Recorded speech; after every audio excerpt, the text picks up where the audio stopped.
Institute for Higher Consciousness, or IFHC is what we like to call it. Listen, I am so excited about the things that I've been learning. They've literally opened my eyes, opened my spirit. Some of the concepts and the ideas are things that I've never, ever thought about. I'm telling you, there's one teaching about the elements, and I'm not going to get into it because I can't do it. But that teaching right there alone is absolutely life-changing. And so I'm telling you today, you need to join us, join the courses, sign up, do whatever you need to do, make the investment. If you want to see a change in your life, you need to join IFHC today. Your mind will be blown 1000%. Regina L. Stillman is one of the most brilliant minds that I've come across in the last 30 years. So I'm telling you right now, you need to be in these classes. IFHC, Institute for Higher Consciousness. I want to see you there. All right.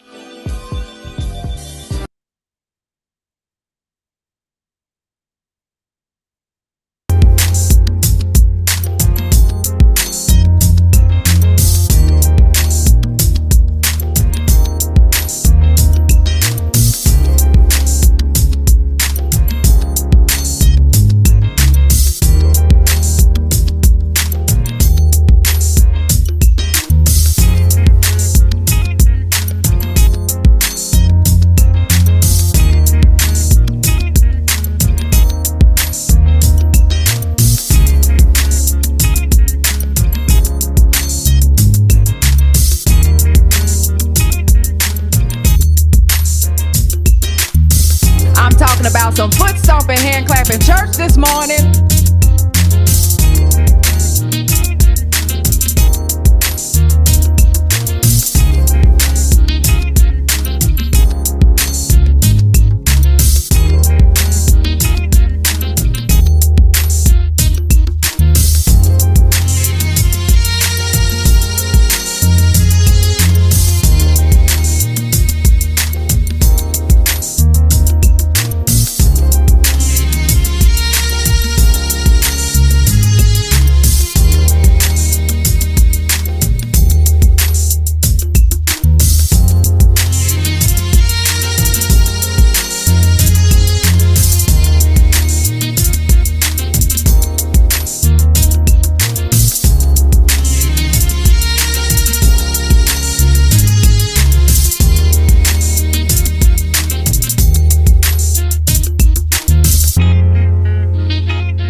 Gracious God, creator of the universe, and yet the lover of my soul. Alpha and Omega, and yet I can call you friend. I don't have to beg you for anything, but I can thank you for everything. God, I thank you because this is the day that you have made, and I can rejoice and be glad in it. Thank you for this day of magnificence and glory and splendor. God, I thank you for life, health, and for strength. I thank you for soundness of mind. I thank you for peace, love, and joy. I thank you for the essence of you that envelops me right now, from the crown of my head to the soles of my feet. We thank you for this day of manifestation. We thank you for the day of revelation. We thank you for the day of impartation. We thank you as you move in the midst of your people to bring us to the greatest times that we've ever seen since the foundation of the world. Thank you, Lord, that for this time and for this season, you've allowed us to be a part of your move in the face of the earth. I thank you, God, for the revolution that you're bringing forth, God, even in the midst of the earth right now. And I thank you for the opportunity to be a part of what you're doing in this hour, because in the last days, saith God, you said you would pour out your spirit on all flesh. And so now we thank you for the pouring out. God, I thank you for the rain and the move of your spirit. I thank you for fresh oil. I thank you for new wine. I thank you for the new thing that you're doing. I thank you now that it does spring forth. I thank you, Lord, that you've called us to be the head and not the tail. You've called us to be above only and not beneath. You've called us to be the lender and not the borrower. You've called, God, that our storehouses would be full and increase. God, I thank you because even I decree and declare that the people under the sound of my voice, even now, are moving in the might of your strength. Not by might nor by power, but by your spirit. I thank you for those that are the sons and daughters of God that are called because they walk not after the flesh, but after your spirit. I thank you for the rising up of the people of your kingdom. I thank you that your kingdom come. I thank you that your will be done, even now in earth as it is in heaven. I thank you, Lord, because you are moving in the midst of your people mightily as never before. Raise us up, oh God, to the standard of what you've called us to be. God, I thank you for the standard of greatness. I thank you for the standard of holiness. I thank you for the standard of moving as the sons and daughters of yours, and not as vagabonds, not as those that never knew you, not as those that are confused and confounded, but God, those that know who they are in you. I thank you for the knowing. I thank you, God, for knowing you. I thank you for knowing your presence. Thank you for knowing your Holy Ghost power that gives us the ability to be successful. Your anointing that gives us the power to rise up and be called blessed. Thank you for that is in us. Thank you, God, for all things that pertain to life and godliness. Thank you because we are not confused. We are not deceived. And we thank you for that clarity of mind and the clarity of vision that allows us to walk forth as kings and queens, as princes and princesses in the kingdom that walk in the earth. We thank you that we are your beloved, and we rise up as the apple of your eye. We rise up, oh God, as those that you love with all of your heart. And God, we love you back. I thank you for soundness of mind. I thank you for soundness of spirit. I thank you that healing is our bread. Healing is our deliverance. By the stripes of Jesus, we're already healed. And we speak forth that healing even now for those that need it. Thank you, God, for every stripe that was taken. Thank you for the bruising. Thank you that he was wounded for our transgressions, bruised for our iniquities. The chastisement of our peace was upon him. God, with those same stripes we declare and we speak healing in Jesus' name. We give you glory. We give you peace. We give you honor. We give you blessing. We give you might. We ascribe all of these things unto you because they are yours. Thank you. The fruit of my lips giving thanks unto your name. Ever giving you all that is yours. Glory, honor, power, dominion, majesty. It's yours. I decree it and I speak it In the mighty name of Jesus, it is so. Amen and amen.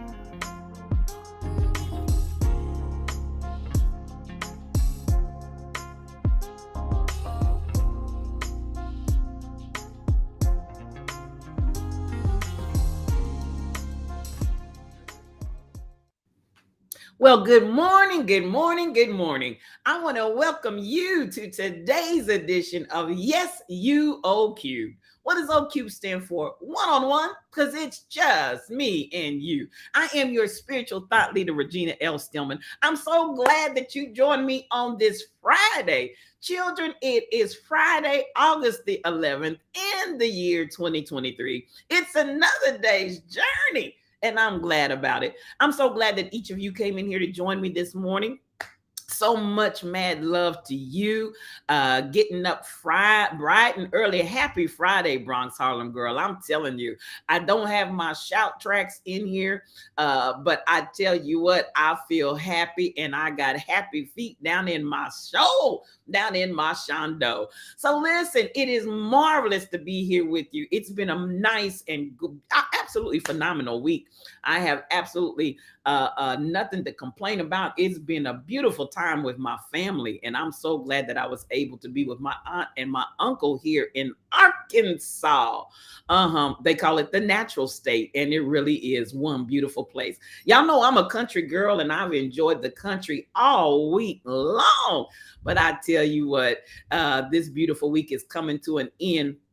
And as I said, when we make it through a week and we opened up our eyes and there was no guarantee that we were going to be here. Oh, but God, I love it. I love it. I love it. And I'm so glad that each of you have joined me here on today. I tell you what, I'm feeling really, really good. I got my dearest friend. I'm going to break protocol. My dearest friend, fairly all day, is in the room this morning, and we've been missing you. Good to have you back on today. Now, you know how we like to start. We go out there and see who came in bringing all the love, joy, peace, soul, and happiness into the lion's den. And listen, so we're going to go out and take a peek. I appreciate those of you that got up bright and early. Listen, so many of you have insomnia. I was like, Lord, the saints can't sleep. I heard you. Listen, Shelly Thunder comes in mad because she can't sleep. Bronx Harlem girl said she been struggling. Then I heard Stacy 546 say she can't remember the last time she had a good night's sleep. So I'm just going to decree and declare sleep over the lion's den. Ashe. I missed you. Please believe the lions have missed you in the lion's den. Now, listen, I want to appreciate Demon Fox God for coming in this morning. And so he said, beautiful people, I just want to wish you a happy Friday. And instead of raising your blood pressure behind the haters, give them more reasons to hate. Come on, Demon Fox God. We appreciate you. This is the hand clap. Yeah, this is the applause. The applause. I live for the applause. Listen, Demon Fox God, good morning to you, and we appreciate you being in the lion's den. Now, the third person to make it into the lion's den this morning was none other than, that's my drum roll, truck driver. Yes, that's my Mufasa. Truck driver, thank you for coming in. Go ahead and sit down right over there on that love seat, because I appreciate you for bringing all the love, joy, peace, soul, and happiness into the lion's den this morning. And good morning to you. Now, then we come on down and we see who was the second person in the lion's den this morning was none other than Shelly Thunder. Woo! Come on in here, Shelly. The prophetess came in, and I want you to go ahead and have a seat right over there next to truck driver. Listen, we got thunder and lightning. Shelly Thunder, and I'm going to call truck driver lightning. I got thunder and lightning over there on the love seat this morning. It's no telling what's going to happen up in here. Because listen, when you put thunder and lightning on the same space, Ooh, I'm trying to tell y'all something about to happen up in here this morning. Go ahead and sit down over there, Shelly. I appreciate you. Now, the winner of Grandpa Holmes's chair is none other than Sassy Cassie. Ooh, yay! Sassy Cassie, I want you to go ahead, take your lips, hips, and your fingertips and sit down right over there because that throne is yours, girl. The throne is yours. You are the winner of Grandpa Holmes's chair, and we appreciate you for bringing all the love, joy, peace, soul, and happiness into the lion's den. That's the way we do it in here, cheering. That's the way we do it in here. And I love me some y'all. Now, you know where I like to go from here. We always got to give it up for the moderators in this channel, and I will say it, and I am so blessed to be able to say truthfully, I have the best moderators in the world. And we want to start with the prophetess.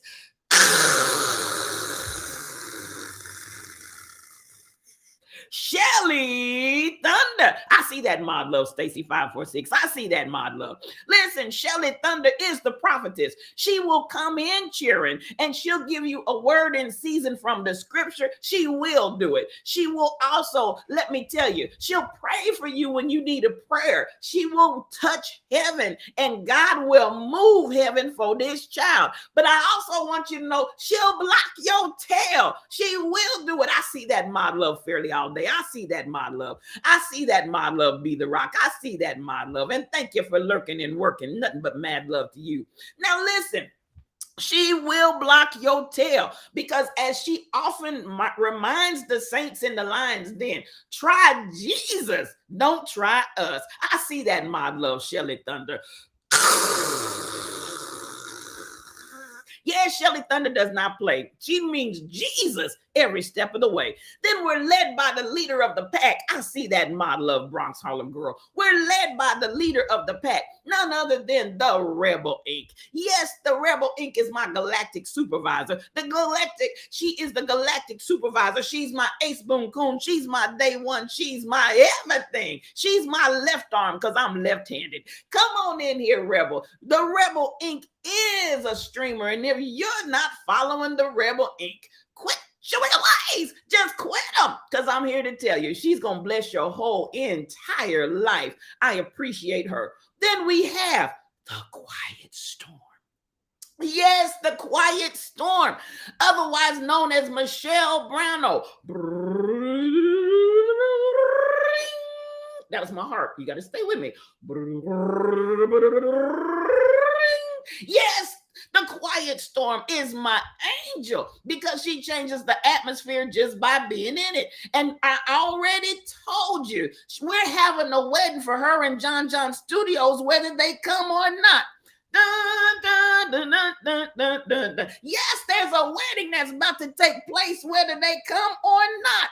This is my blessed Trinity. I love these three beautiful ladies. And yes, Shelly Thunder, quit chewing ways, quit them. Yes, these are my angels, my blessed Trinity, and I appreciate them for just being in the midst. Come on and give them all that love. Now, you know how I do. My mother said, when you come in the room, speak to somebody. So I just want to come around and say good morning to everybody that's in the Lion's Den this morning. You know how we do it. For those that are not in the chat, but you're here, I always like to say thank you to you for auditing the channel and bringing us the love, even though you may not be holding conversation with us.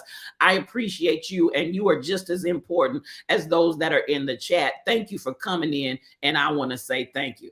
And for those that are in Facebook that may not be porting over in my stream, if you're out there chatting, I want to say thank you to you. I'm not in my studio to be able to browse around and see, but I want you to know you are just as valuable and important to me. Thank you for coming in. Now, I'm looking and I'm booking and I'm seeing who is in the Lion's Den chat. Stacy 546, that's my classmate. That's my friend. That's my sister. Mad love to you. And thank you for being in the Lion's Den this morning. Bronx Harlem girl, 1. That baby right there. I love me some you. Come on in here, Bronx Harlem girl. And I'm speaking sleep over you. Yes, I am. So much love to you. And thank you for coming in this morning, sharing the love with us this morning. Coming on down, and I'm looking and I'm looking and I'm seeing who else is in here. MCP 812. That's my sister, cousin, pastor, friend. Thank you for being in the Lions Den this morning, sis. Nothing but mad love coming to you. Come through, come through. Chocolate girl, come on in here with your beautiful self. There's another queen to a queen. Good morning, sis. Mad love, and thank you for being in the Lions Den with us this morning. It wouldn't be the same without you. I'm coming on down and I'm seeing who else is in the Lions Den this morning. And the Rebel Ink strolled right on up in here. Yes, she did. She strolled in the midst saying good morning to the saints, and we're saying good morning to you right back. Yes, the Rebel Ink is a streamer, you all. And if you're not following the Rebel Ink, quit showing ways, quit them. Because listen, I'm telling you, she's going to bless your whole life. Coming on down, and then who came in behind her but my dearest friend? Oh my goodness. Fairly all day is the whole vibe. Come on in here, sis. And mad love to you. We've been missing you. Sister says she's on lockdown. Clank, clank, locked up, won't let me out. But fairly, I heard Stacy 546 say she's gonna come and rescue you. She's on the way with the cavalry, and they gonna set you free. But we're so glad to have you back. We have been missing you every single time I have played The Devil's in the Phone Booth dialing 911, and you haven't been here. The Saints been looking for you because we know that's your bop and your jam. Coming on down, and I'm looking and looking to see who else. Shelly Thunder. Yes, Shelly Thunder's in the room. That's the prophetess. I love me some you, Shelly, and you are precious to my soul. She is the mod extraordinaire. She's here. She's there. She's everywhere. And she takes care of so many places. I appreciate you.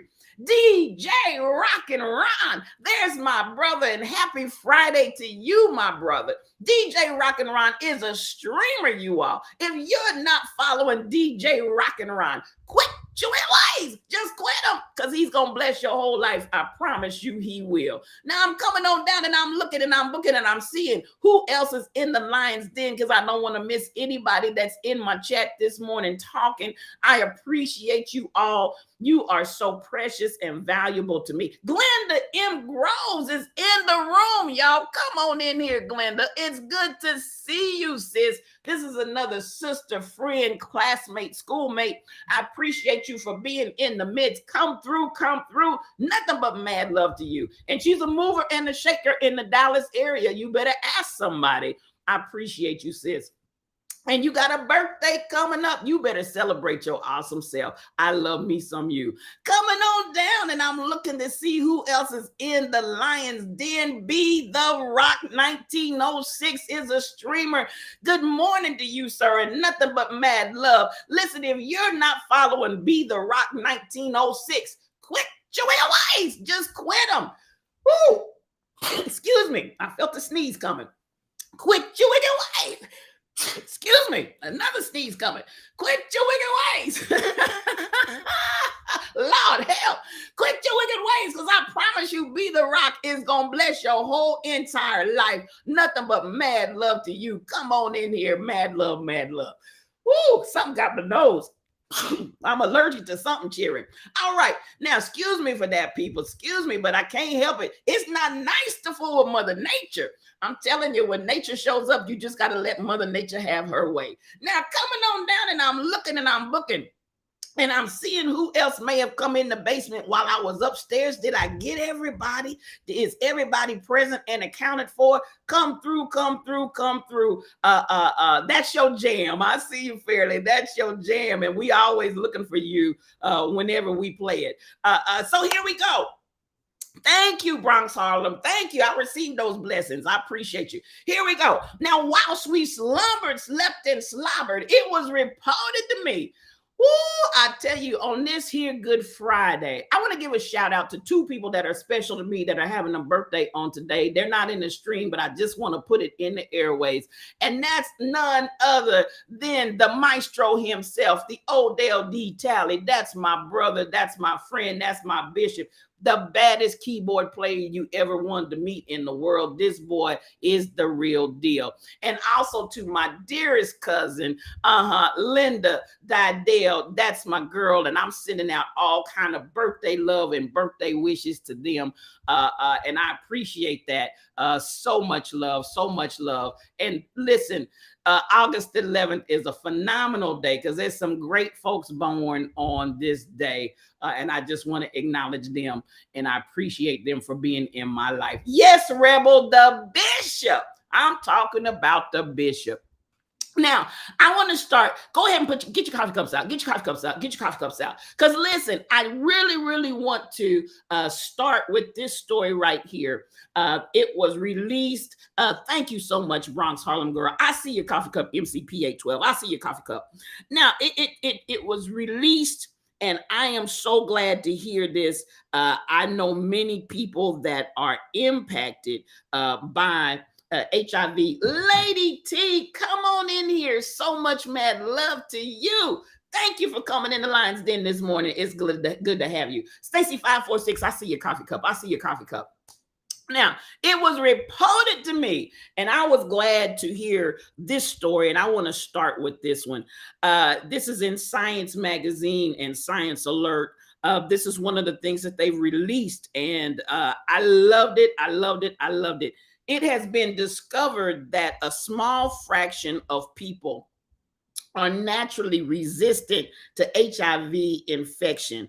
And so the scientists are now doing an extensive, almost like the HeLa cells, when we stop and we think about the idea that Henrietta Lacks had the cells that they have utilized, wrongfully having taken it from this family, utilized it, and made all of this money from it. But the reality that her cells were so unique, they were able to create cures for and find ways to experiment to find medications for cancer.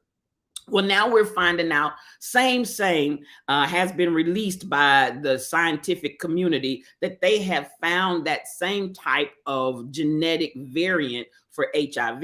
Now, this is the thing that's very interesting about it. This international team of researchers have discovered this new genetic variant, and it's in people of African descent and ancestry, that it appears to restrict HIV replication, and after an infection sets in, it shuts it down. Now for me, yay, hooray. That is powerful. And the thing that I found very, very interesting about this, just like with Henrietta Lacks, and then now once more again with this variant that has been found in that incredible Bronx Harlem Girl, that the brothers and the sisters, I'm gonna just say it. Y'all know where you are. You're in the Lions Den. You know how I do it over here. No cream, no sugar. We take this coffee strong and black, because I tells it like it Tiz.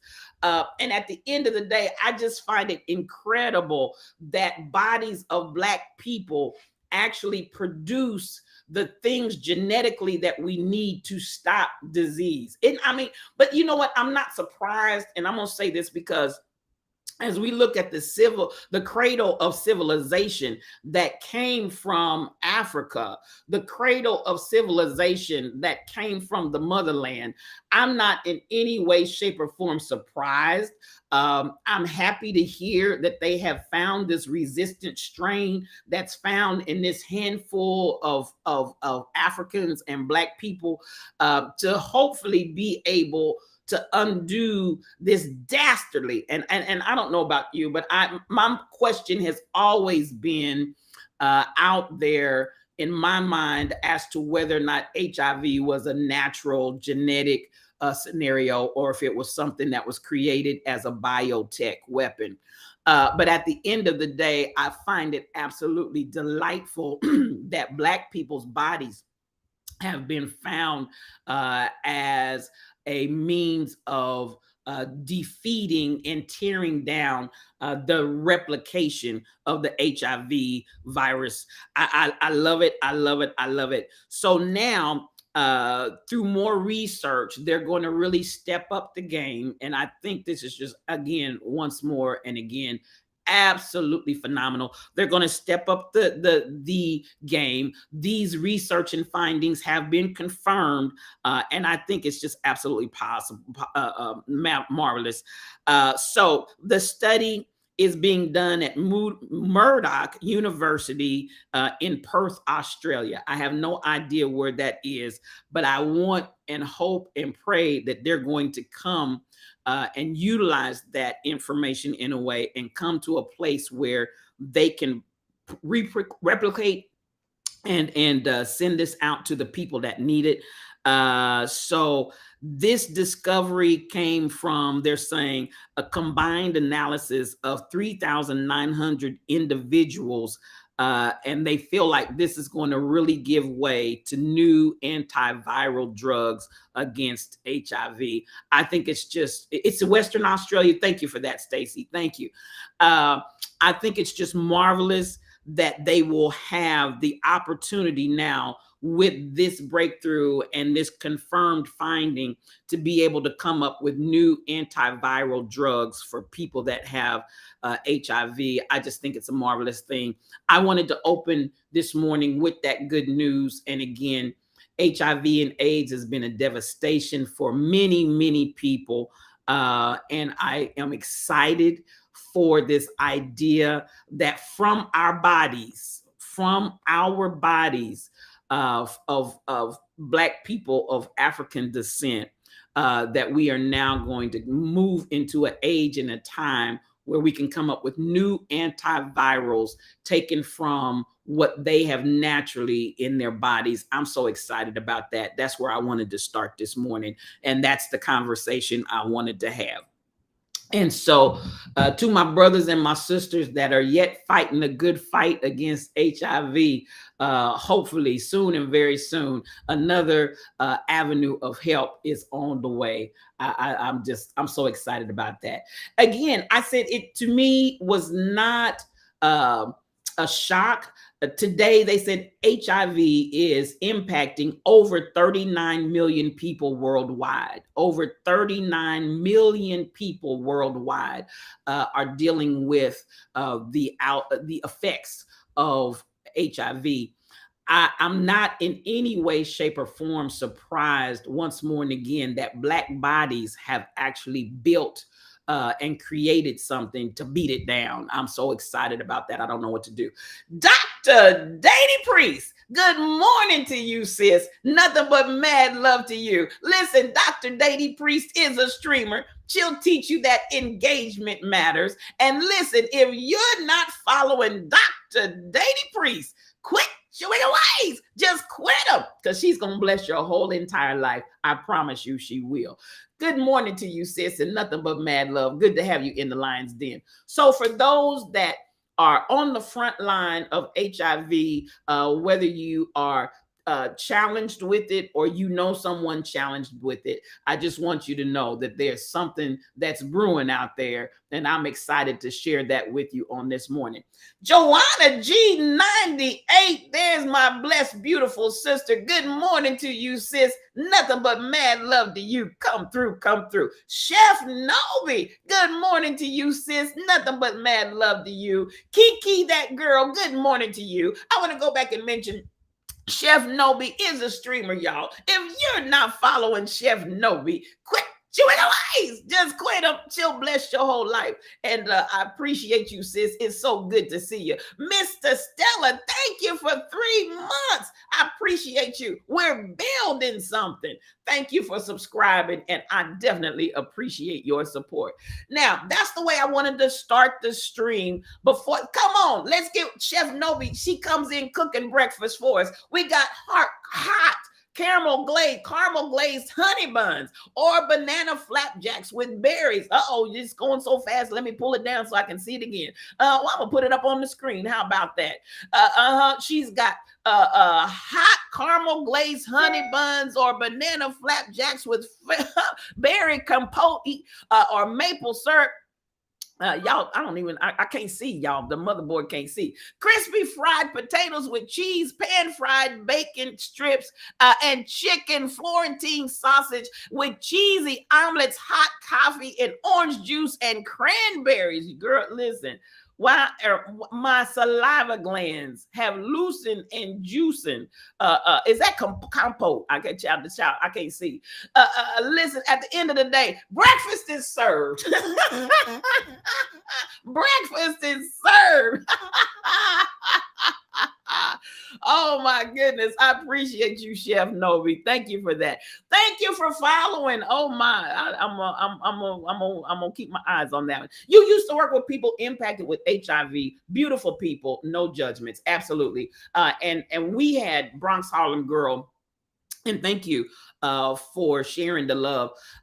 We had a ministry choir called Reach, and Reach stood for Restoring Everyone Administering Christ's Healings, the acronym. And one of the things that we did as a choir, we would provide respite care for HIV clients through one of the local programs, the Good Samaritan Project in Kansas City, Missouri. You talk about beautiful people, many of them who had been thrown away. And that's why when I talk about and cover these particular topics, I like to really stop and give pause to really emphasize, because you're talking about something that for many was taboo. And when I say people that have been thrown away, some of them in their dying days, for those who had full-blown AIDS and the disease had taken over their body, and everybody, I'm talking about church folk especially, had cast these individuals away as if they were nothing. And listen, I'm like this.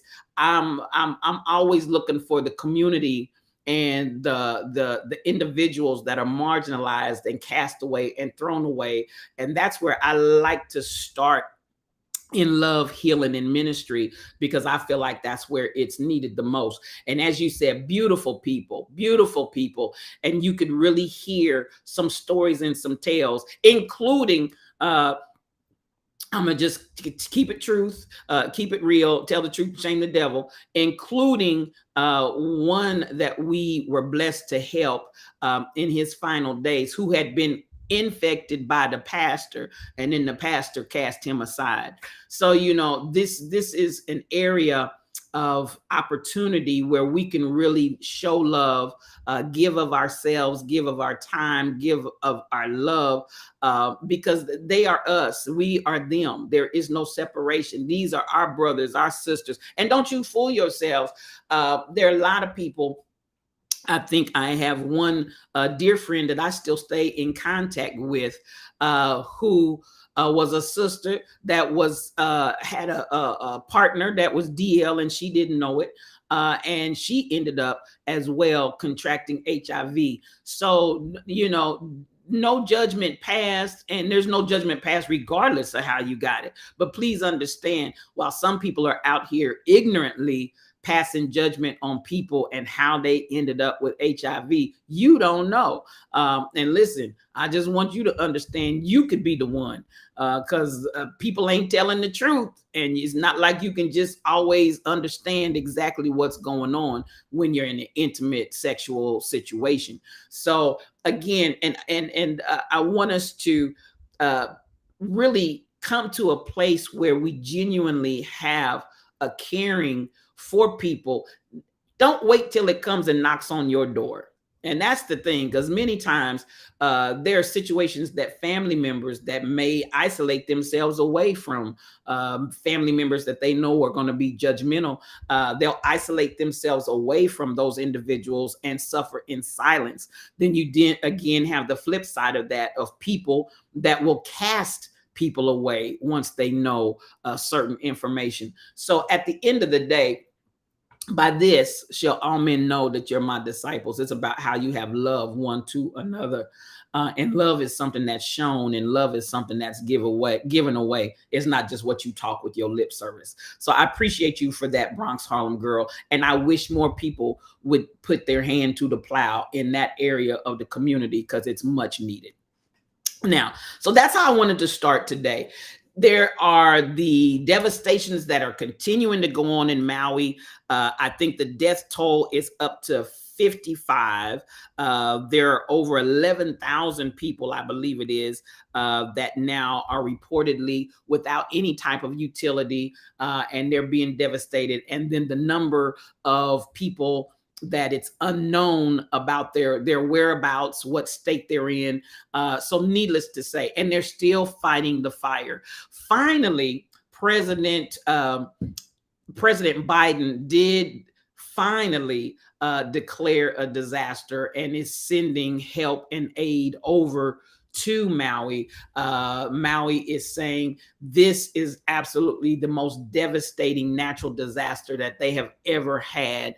And they're anticipating it could take upwards of 11 years or more to get back on their feet and to recover themselves from this devastation. So we want to continue to send the prayers, put those praying hands in the chat. We want to continue to send up the prayers for the people that are suffering over in Maui, because they are really going through, and so much love going to them. So much love, so much love, so much love.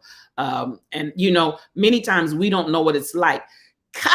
Chick, there's my evangelist. You weren't hungry till now. I got you, Stacy. There's my evangelist. Good morning to you. So much mad love coming to you. Come on in here, and I appreciate you for being in the Lion's Den this morning. Tall Pumps is pumping tall. Good morning to you, sis. So much mad love, so much mad love. That's my gorgeous sister from Chi-Town. You know I love me some you. Come on in here. Mad love, mad love. It's good to have you in the Lion's Den this morning. Jazzy Mimi, come on in, and thank you for that resub. 6 months in a row. Listen, we're building something, and I want to appreciate you for being in the Lion's Den, and your support is so valuable to us. I appreciate you. Come on, Chef Nobi, you prayed in your prayers this morning that to show kindness for all living beings and love and respect every situation. Thank you for that, Chef Nobi. That prayer needs to be replicated. That prayer needs to go out everywhere, and I appreciate you for that. This is real talk, MCP 812. This is real talk, and we've got to learn, as Chef Nobi said, we've got to love all people in all situations. And y'all, can I just say this? Stop passing judgment on people. Just quit it. Stop passing judgment on people, because you don't know and you have no idea. And listen, some of y'all passing judgment that you going to find yourself walking in those shoes soon and very soon. Just stop it. Just stop it. We don't judge anybody. Judge not that you won't be judged. I believe that's what the word of the Lord said. Cassandra woke 2022. There's my sister. And there is the winner of Grandpa Holmes's chair. So much love to you. Oklahoma, where the wind comes sweeping down the plain. There we go. I'm getting tongue-tied. Now listen, I want to, before I get ready to go, and I had to get those stories out, because listen, I can already tell you, it's about to be rough in here, cheering. It's about to be rough in here. So at the end of the day, listen, it was reported to me. I'm going to start with stories that were shared this morning. Oh my and God. I'm going to show news from Views, and truck driver Mamu Fasa, he was on it this morning. Many of you have already seen this particular video, but at the end of the day, for those that have not seen it, and we're going to have a discussion around it, I'm telling you what, come on, Cassandra. I have received so much grace and mercy. I have enough to share. You better talk that talk. That's what. And if the truth be told, all of us have that same testimony. We have received so much grace and mercy. We ought to have enough to share. You better talk that talk. Now, Some of you have already seen this video and some of you have not. Let's unpack it and let's kind of talk about it. But it's just absolutely irritating and aggravating. This young blood, this young lion who got handcuffed, taken out the trash. Roll that beautiful bean footage.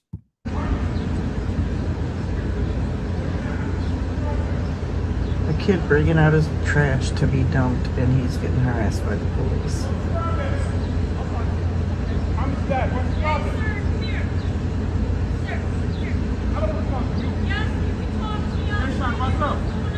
He was taking out his trash, yo. His dad's coming out to see why they have put his son in handcuffs.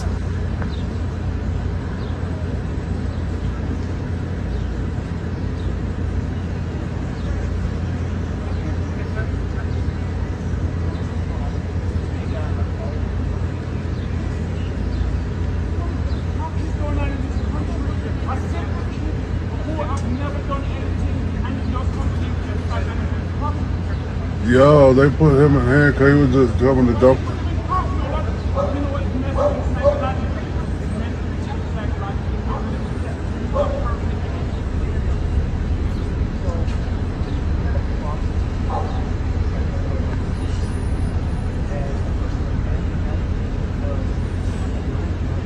Yo, that was some wrong shit, yo.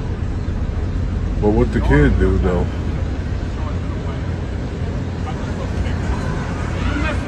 Psychologically, man. No, but you mess with my kid psychologically. That's what I'm saying. This is a perfect kid. Why you put him in handcuffs? Why do you put him in handcuffs? Why a black kid have to go through trauma like this at all time? You always use that as an excuse, man. It doesn't matter once you're black, you match any description. Bottom line. He fit the description. That's some bullshit. You're gonna get to the perfect description of a black kid having on a green short. Right? That's a 12-year-old. And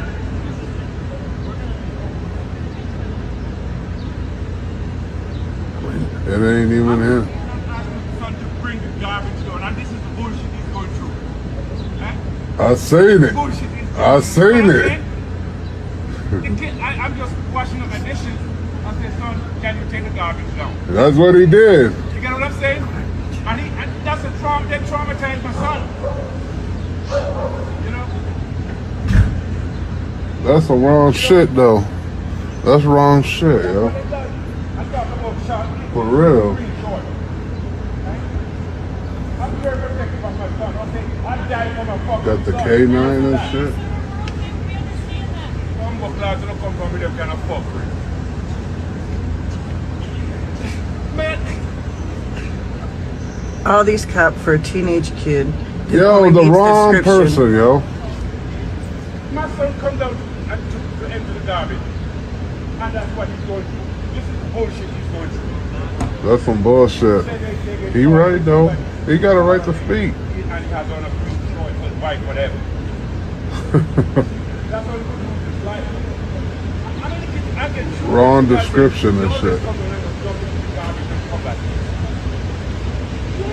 Why you go for a nice little bullshit like this? And then they're going to come up with a whole bunch of lies, pack a whole bunch of shit ready to do. Yeah, I'm okay. They done arrested him, brought the canine down here. Now they've arrested the young boy, but done traumatized him. All these cops put him in a cop car. Now they about to tell lies.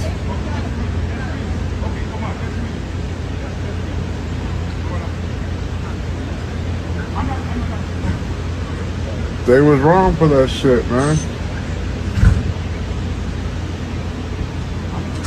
They was wrong for that shit.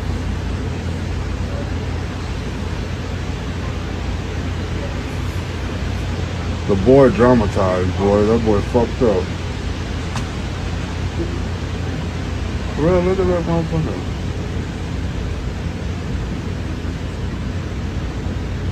He crying and shit. What? What? You said what? They can't do nothing to me.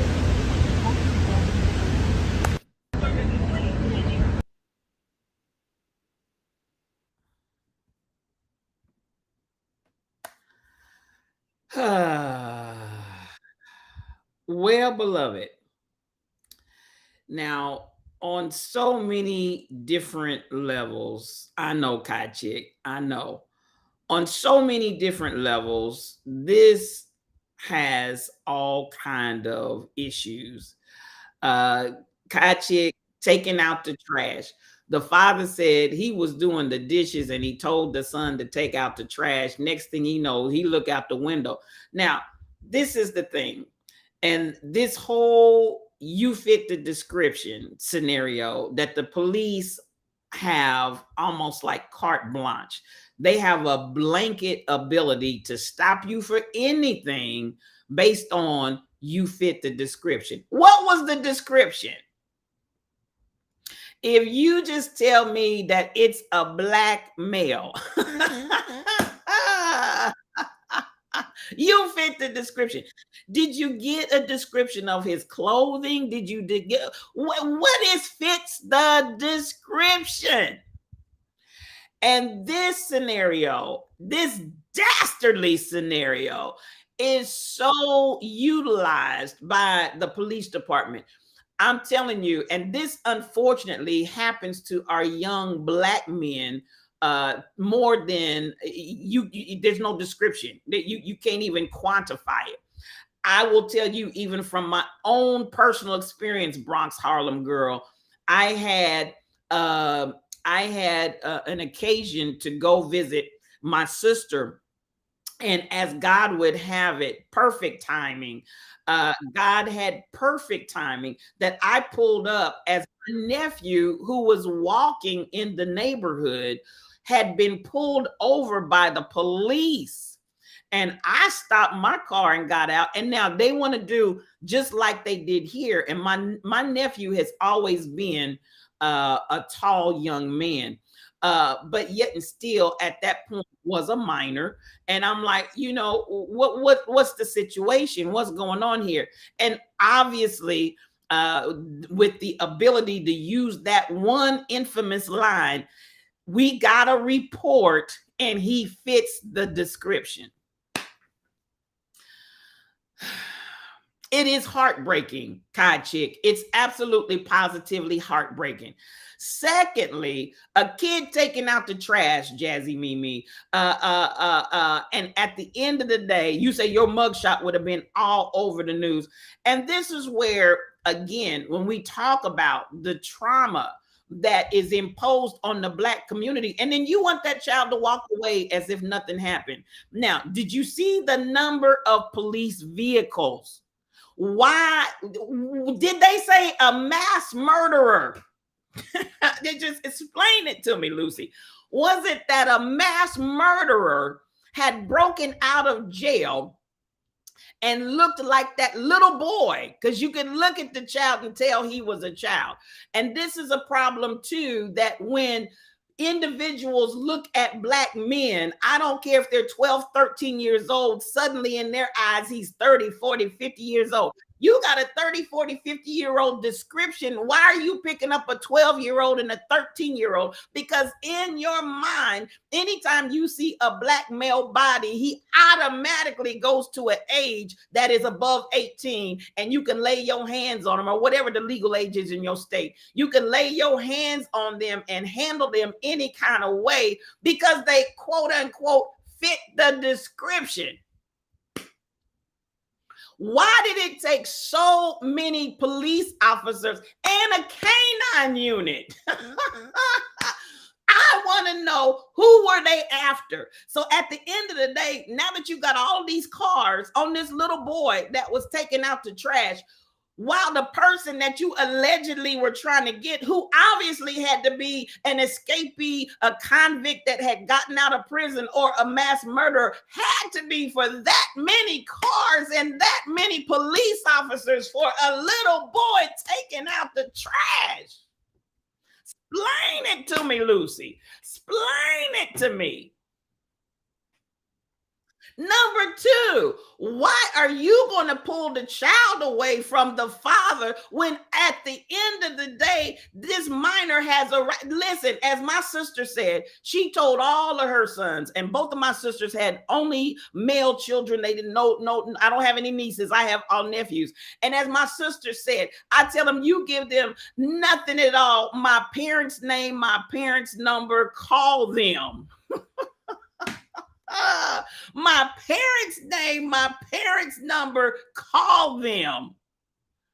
Now, this situation right here, Dr. Dady, is definitely psychological warfare. And it's the game that is continuously played against Black community and especially Black men. And at the end of the day, I call BS. I call BS, Stacy, because there was no reason under the sun. Explain it to me, Lucy. Explain it to me. Now, since he's the wrong person, are y'all going to go find whoever it was? Because it must have been some kind of dastardly deed that he needed to require this much police presence. Ooh, my God. Blackmail is a blanket statement, Dr. Dady Priest. And y'all remember, so at the end of the day, you know, y'all remember the little white sister that did bodily harm to her children. And then when the police showed up, she said it was a black male. And she did it herself. But all you gotta do is say black male, and the popo just go berserk. All you gotta do is say black male, and at the end of the day, you fit the description, and I fear for my life must be on the listen, at the end of the day, they know those two sentences, tall pumps. You fit the description, and they also know I feared for my life. And I would almost promise you, if you were to have inquired, somebody in their report would have said after they killed him, if the daddy hadn't come out there and confronted them, they would be saying, I feared for my life. I'm telling you. And this is the behavior that continues. I'm going to give it to you, Bronx Harlem girl. Could it be? Could it be? The devil. Dun, dun, dun. Baby, that ain't nothing but the old slimy devil. And this behavior that we have endured forever in this country needs to be addressed. Kai Chick, you said this is why many years ago my mother would not leave MVA until my 6 foot 14-year-old brother had a photo ID. And I understand. Because our young men are repeatedly targeted. And even as the police officer tried to tell me to get back in the car with my nephew, I said, no, this baby is underage and I'm not getting back in the car. What is the issue? And what is this alleged description that he so-called fits? Y'all. And I'm telling you, it was just God that allowed me to drive up on that situation at that precise moment. And when I tell you the number of times, and my nephew is well over 6 foot, so the number of times, and he is the most gentle giant you ever wanted to meet. But when I tell you the number of times that he has been harassed and mishandled by the police department, because he's a big, tall, black man. And just the fact of that alone, they feared for their lives. I'm telling you, this kind of stuff is why we are out here saying we've got to have a change. There must be a transition because we can't keep going like this. 6 cop cars showed up for your parking in a wrong, for you parking in a wrong parking space in your neighborhood. Well, while you're there, we're going to show this. We're going to show this while you're talking parking. I think the other video that truck driver put in here, it revolves around a parking situation, and I'm going to run that beautiful beam footage. Now you can get 6 cop cars for a parking space, but when you call for help in the neighborhood, Lord Jesus, you know the deal, you know the drill. At the time, my brother was too young for a learner's permit, and Baltimore City was dragging their providing photo school IDs. Listen, Kai Chick, there's always something. There's always something that we have to contend with. Had the dad not been present, that young man would have been taken for a ride. And then this is the other thing. Why, if you needed to inquire and figure out, you said he fit the description, and it automatically means that you got to put him in handcuffs, because I promise you, and I'm gonna tell what God loves: tell the truth, shame the devil. We tell the truth, the whole truth, and nothing but the truth, so help me God. Had that been a white young man in a white neighborhood, I promise you he could have been guilty and fit the description, and he would not have been put in handcuffs until. So at the end of the day, oh, it's the brown stuff, y'all. It's the brown stuff, and we call BS. Now, you explain that to me and make me understand why that situation should have occurred the way that it did. Rebel, it's too early in the morning for you to be cussing this hard. I'm so glad that the boy didn't wake up dead, because this is exactly how our young men and our young women find themselves. Now, even as that baby was trying to hold it up, but you saw, even as you saw him crying, he's still trying to be tough. He's still trying to be a man. But at the end of the day, like that father said, you have traumatized my son, and he's a good kid for taking out the trash. If he was in Chicago, they would have planted a gun in his garbage bag after they shot him in the back. They've done it, sad but true. And he's not the only one. And I'm going to tell you what, as one of my family members had the blue in the number, and as he said, and this is a black police officer, so we ain't just talking about, this is a black police officer who said he always carries extra weapons on him in case he needs to drop something. Tall pumps. This is our police department. I always carry something extra on me in case I need to drop something. But you want us to trust the police department. So yes, tall pumps, that's nothing new under the sun. And it's not just in Chicago. That behavior is everywhere. Please believe it. So Jazzy Mimi, I'm telling you, it's just dastardly. Z Lady C, good morning to you, sis. So much mad love to you. Come on in here. I appreciate you for being in the Lion's Den this morning. Mad love, mad love. Happy Friday to you too. No, I would bet money the Fitch description wasn't even from their town. It was probably from the town over, and there was nothing going on in there. Listen, at the end of the day, Stacy, I hear you talking. This actually happened in Pure, Pure, Michigan. You saw the Lansing, Michigan police car pull up. You saw the K9 unit pull up.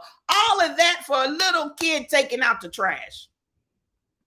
Now, I'm going to say it once more and again, and y'all can agree with me or disagree. What criminal were they allegedly chasing that they needed that much police presence? That was nothing more than terrorizing. This was a terror action, a terrorist action carried out by the police department. I said what I said, and I'll add to it before I take it back. This is Yes You O Cube. This is one-on-one, just me and you know how I do it in here. No cream, no sugar. We take this coffee strong and black because I tells it like it T-I-Z-Tis. That was terrorism by the police department. I said what I said, and I'll add to it before I take it back. When you were teaching, Dr. Dady, a pair of white siblings walked away from school versus going inside, told the police that a black man approached them. You know what, Dr. Dady? Listen, the white lie and the white liars that have found comfort and solace in being able to lie and say a black man did it, it has worked so effectively down through the years. Why would they quit now? It has worked so effectively. Baby, it didn't just start with Emmett Till. The situation with Emmett Till was that Mamie said, I'm going to show y'all my baby's body. I'm going to show y'all my baby how they treated him. But he, please believe, was not the first black male to be accused by a white female of something he didn't do and wake up dead. That scenario has worked so well down through the centuries. A black man, and baby, it just rolls off their lips. Whew. At the end of the day, Sharon, that right there, I appreciate you, truck driver, for sending that. I know many of you saw it. Your grandson is 6'5" and mentally ill, and I constantly pray for his safety daily. And Jazzy, Mimi, we are going to pray right along with you, because as you said, anytime there is a vision of a big, and you really don't even have to be big, but especially for our tall, larger black brethren, they need protection. They need protection. Phoenix System 80, good morning to you. Come on in here. So much mad love to you. I appreciate you for coming in. That dad told them off. Come on here, Bronx Harlem girl. But this is what, you don't even have words, DJ Varmar. There are no words. That is sad. That's beyond sad. And it's egregious. And this is exactly, you trying to lurk, but that hurts. I understand, DJ Varmar. And for all of my black brothers out there, I know that it hurts. For all of my black sisters out there, I know that that hurts. And this is the oppression that continues, and the aggression that continues, that people in the law enforcement agency do not want to acknowledge. This is still going on. And it's probably part of the training. They are called throwaways, and I detest them. And the officers that carry them, I got you. When they carry those extra, and so Stacy, you know what I'm saying. As you said, the officers that carry them, you detest them, but you know, having now Stacy retired from the blue, so she knows what's up, and she knows we're not lying. And as she said, they're called throwaways. The police officers that choose to do this carry throwaways for the express purpose of when they need to cover their tracks, they will plant a weapon on the peepers. Just be clear on that. And for everybody that believes it ain't so, you're living in a fairy tale land, because it does happen. Yes, they drop off guns on the regular here, and it isn't a secret. CPD is more corrupt than the government. I hear you talking, tall pumps. And it's an issue that needs to be addressed. It's an issue that everybody needs to address. Everybody. Because it's wrong as two left shoes. If you did not find a weapon on this individual, but you want to justify your murder of someone, how do you explain? Explain it to me, Lucy. How do you explain shooting folk in the back? You help me to understand that. Jazzy Mimi, I would have been the criminal that would have kept them busy that day. I'm telling you, that father, 24 karat gold, is in the room. Come on in here. So much mad love to you. Good morning, good morning, good morning. That father, even though he was cussing, even though he did as they asked and stayed. But listen, honey, you couldn't have kept me away from my child. You don't have anything. And they had him over there. Didn't it make you wonder, what were they whispering and telling him as they got him out of the police car before they took the handcuffs off of him and released him? What were they whispering in his ear? Baby, you're not going to say nothing to my child that's underage. I'm going to hear every word that you say, every word that comes out of your mouth. It's overkill when they don't have a threat, DJ Varmar. Woo, I'm telling you, that video right there is so saddening and so disheartening, but it's the real deal. And at the end of the day, that scenario is not uncommon in the Black community. So this is why we start talking about defunding the police. This is why we talk about over policing. and coming up with means by which to police ourselves, because we continuously have to contend with this behavior, and it's absolutely egregious. Z Lady C, terrible. We're tired. We need to fight back stronger. Collective lawsuits on the unions to try to bankrupt them in regards to the officers' actions, and that will speak loudly. And I agree with you. You're not going to change anything in this country till you hit them where it hurts, and that's in their pocketbook, because that's the thing that they care about is money. Don't care about your life. They don't care about your family. They care about money. And until money starts to flow, they're not going to change. 24 karat gold, they're not going to change. Michelle Brown, so much mad love to you. There's my angel. Good morning, good morning, good morning, and nothing but mad love to you. The last prosecuting DA, a Black woman, over the Emmett Till case, threw it out forever, and you have no words for her. And listen, I don't either. How about that? Because listen, ooh, big teeth deep mom, come on in here. And I see you shade. You know, we don't just throw shade, we shed light over here. And they do it with drugs too, Stacy 546. They do it with drugs too. And can I say this? Because some of the officers in the police department are some of the biggest drug dealers out there. I said what I said, and I'll add to it if I take it back. I said what I said, and I'll add to it if I take it back. Some of the police officers out here in the field are some of the biggest drug dealers out here. And I said what I said, and I'll add to it if I take it back.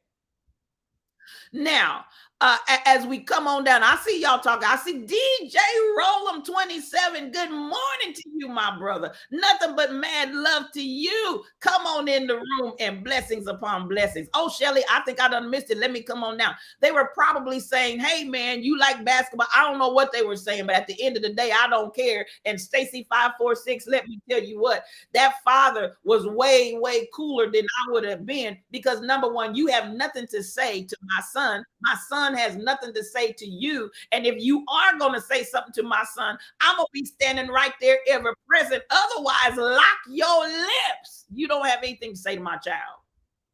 Shut up. Shut up. One reason, and the gospel take over. Big Moochie, baby. Hey, we're going to step on over to the right. Going to step on over to the left. Step up, step back, come on in now, walk it on now. One reason is the bishop of Twitch. If you're not following one reason, quit. Just quit him, because he's going to bless your whole life. I love you, my brother. Thank you for coming in. Sight giver, come on in here, sis. So much love for you. You live for the sound effects, Michelle. Shelly Thunder. Come on in here, sis. Mad love to you. Misty Blue 3, come through. Miss Fee 07, I see you. I'm watching you people is a streamer. If you're not following, I'm watching you people. Quit. Just quit him, because he's going to bless your whole life. Good morning to you, and come on in here. I'm looking in KB Browns. That's my brother from another mother. Good morning to you. Good to have you this morning. Michelle, thank you for welcoming the Raiders in, because I didn't even see them. Sweet Petite. Hey, come on in here, Sweet Petite. So much love to you. Wanda Baskerville. Yes, she is the moderator extraordinaire. Come on in here, sis, and mad love to you. Come through. I love you. And to everybody that rode that raid train over, my apologies for being slowful in seeing you, but I appreciate you for coming over. You are welcome here in the Lion's Den. And again, one reason I love me some you. Now, Tall Pumps, she ain't lying. Chicago PD are the biggest gangs on the streets. And I'm telling you, that's really, that needs to be addressed, the corruption that's in the system. Meanwhile, I need y'all to leave Black folk alone. I said what I said, and I'll add to it if I take it back. With your corrupt self, put your own self in jail. Put your own selves in jail and leave our Black children alone. I said what I said, and I'll add to it if I take it back. Now, money speaks louder than the bloodshed, unfortunately, Jazzy Mimi, and that's the truth. That is the saddest part of all, because at the end of the day, that's what they're after. They're greedy for that money, and it's so unfortunate. It is so unfortunate that that's the world in which we live. Big Moochie, baby, come on here. DJ Varmar, I see you coming on in. I appreciate you. Help me sing it. Help me sing it. Help me sing it. So at the end of the day, that's it. KB Browns, quit your ways. Quit them. Quit them. Just quit them. Just quit them. And that's what we're saying to the police. Quit your wicked ways, because we're sick of y'all. We sick of this church. So at the end of the day, happy birthday. Come on in here. I'm watching you people. Happy birthday to you. So much mad love. So much mad love. Come through. Come through. Happy birthday to you. Arrest yourself. One reason. I said what I said, and I'll add to it before I take it back. Arrest yourself. That's what I want you to do. And leave our cheerings alone. Your attempt to break the words on stream. Okay, I got you. Y'all talking about the birthday yesterday, but so much love to you and happy birthday to you. Appreciate you for coming through. Now, listen, I'm coming on down and I'm looking. I want to show this next video. And again, whilst we slumbered, slept, and slobbered, I want to show this next video that truck driver sent. And now this is the read. When I tell you, I thought I was getting ready to queue up the sister that I'm gonna show you one about the parking, Bronx Harlem girl. You said they sent all of those popo for a parking space. I got something for you on that. But before we get there, let me show this other one that's right here. This read is an epic read. I loved it. Let me close some of these. I loved it. Y'all, listen, this is going to bless you. I promise you this is going to bless you. This one, this sister right here let loose. And this is the read of the week. Here we go. Be cost prohibitive. Are we over here? Okay. I've been waiting patiently for this. And I want you to look in my face and remember me because I'm your new best friend. And lady right there, Miss Hensley, was right here, Miss Hensley, raise your hand. The librarian was my second grade teacher. She's the reason I'm a ferocious reader to this day. There's nothing I'm going to say right here that's going to change your mind about anything, because either one, you're Greg Abbott's pawn sitting down here to destroy the largest district in this city so we can turn it over to the privates and the charters like they did in New Orleans, or you think you really know what you're doing and that we don't, and that might be a little scarier. Why are you taking teachers and principals and whoever to Odessa? Why they not going to Dallas ISD? Isn't that where you came from with a stellar record? That is my former school board representative right there who I voted for to do a job, to hire the superintendent. Were you ever in the running? Did they ever call you up to come down here? Why weren't you ever an option? Where's your resume? Because I see the smugness in your face and I hear the facetious little answers. I'm not going to be certified.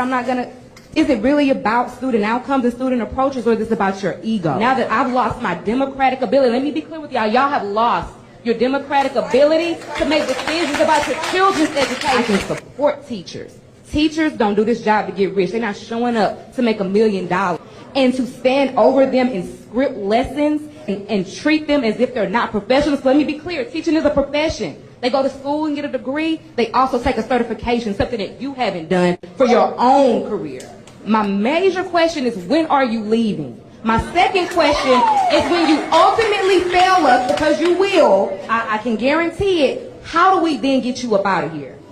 Because I will be leading the charge. Because I don't know these people who have been appointed to represent me and my children and my community. It's the reason you didn't get yourself out there and run an election and win. This is an attack on our city because we are Houston, Texas, a big blue dot in a very red state. We are being punted. If you want to get into this fight and you care about these kids, you care about these communities, go talk to Will Kravitz. Because when you leave, it's going to be us picking up the pieces. But that's going to be cost prohibitive. I'll play it Are we one over more here? time. Okay. I've been waiting patiently for this. And I want you to look in my face and remember me because I'm your new best friend. And lady right there, Miss Hensley, was right here, Miss Hensley, raise your hand. The librarian was my second grade teacher. She's the reason I'm a ferocious reader to this day. There's nothing I'm going to say right here that's going to change your mind about anything, because either one, you're Greg Abbott's pawn sitting down here to destroy the largest district in this city so we can turn it over to the privates and the charters like they did in New Orleans? Or you think you really know what you're doing and that we don't, and that might be a little scarier. Why are you taking teachers and principals and whoever to Odessa? Why they not going to Dallas ISD? Isn't that where you came from with a stellar record? That is my former school board representative right there who I voted for to do a job, to hire the superintendent. Were you ever in the running? Did they ever call you up to come down here? Why weren't you ever an option? Where's your resume? Because I see the smugness in your face and I hear the facetious little answers. I'm not going to be certified. I'm not going to. Is it really about student outcomes and student approaches, or is this about your ego? Now that I've lost my democratic ability, let me be clear with y'all. Y'all have lost your democratic ability to make decisions about your children's education. I can support teachers. Teachers don't do this job to get rich. They're not showing up to make $1 million. And to stand over them and script lessons and treat them as if they're not professionals. So let me be clear, teaching is a profession. They go to school and get a degree. They also take a certification, something that you haven't done for your own career. My major question is, when are you leaving? My second question is, when you ultimately fail us, because you will, I can guarantee it, how do we then get you up out of here? Because I will be leading the charge. Because I don't know these people who have been appointed to represent me and my children and my community. It's the reason you didn't get yourself out there and run an election and win. This is an attack on our city because we are Houston, Texas, a big blue dot in a very red state. We are being punted. If you want to get into this fight and you care about these kids, you care about these communities, go talk to Luke Kravitz. Because when you leave, it's going to be us picking up the pieces. But that's going to be... Babe. You want one more time for the Holy Ghost? Okay. She ran him for filth. I'm gonna do one more time for you, because listen, that woman read that man. Honey, his name is Mike Miles. He is the superintendent of schools down there in Houston and was placed there. As she said, we didn't vote for you. Honey, he done sent you down here. You ain't got no certification. You ain't got nothing. Baby, this read right here, that was the read of the week. Houston ought to be, y'all need to find this woman and push her all the way to it. Because the baby, she read that man for filth. Here we go. Let me cue it back up. Let me cue it back up, honey, because she went there. Patiently for this. And I want you to look in my face and remember me, because I'm your new best friend. That lady right there, Miss Hensley, was my, look, no, right here, Miss Hensley, raise your hand. The librarian was my second grade teacher. She's the reason I'm a voracious reader to this day. There's nothing I'm gonna say right here that's gonna change your mind about anything, because either one, you're Greg Abbott's pawn sitting down here to destroy the largest district in this city so we can turn it over to the privates and the charters like they did in New Orleans, or you think you really know what you're doing and that we don't, and that might be a little scarier. Why are you taking teachers and principals and whoever to Odessa? Why they not going to Dallas ISD? Isn't that where you came from with a stellar record? That is my former school board representative right there who I voted for to do a job, to hire the superintendent. Were you ever in the running? Did they ever call you up to come down here? Why weren't you ever an option? Where's your resume? Because I see the smugness in your face and I hear the facetious little answers. I'm not going to be certified. I'm not going to. Is it really about student outcomes and student approaches, or is this about your ego? Now that I've lost my democratic ability, let me be clear with y'all. Y'all have lost your democratic ability to make decisions about your children's education. I can support teachers. Teachers don't do this job to get rich. They're not showing up to make $1 million. And to stand over them and script lessons and treat them as if they're not professionals. So let me be clear, teaching is a profession. They go to school and get a degree. They also take a certification, something that you haven't done for your own career. My major question is, when are you leaving? My second question is, when you ultimately fail us, because you will, I can guarantee it, how do we then get you up out of here? Because I will be leading the charge. Because I don't know these people who have been appointed to represent me and my children and my community. It's the reason you didn't get yourself out there and run an election and win. This is an attack on our city because we are Houston, Texas, a big blue dot in a very red state. We are being punted. If you want to get into this fight and you care about these kids, you care about these communities, go talk to Will Kravitz. Because when you leave, it's going to be us picking up the pieces. But that's going to be Baby. And that's it, and that's all. When are you leaving? Crazy Berrytown.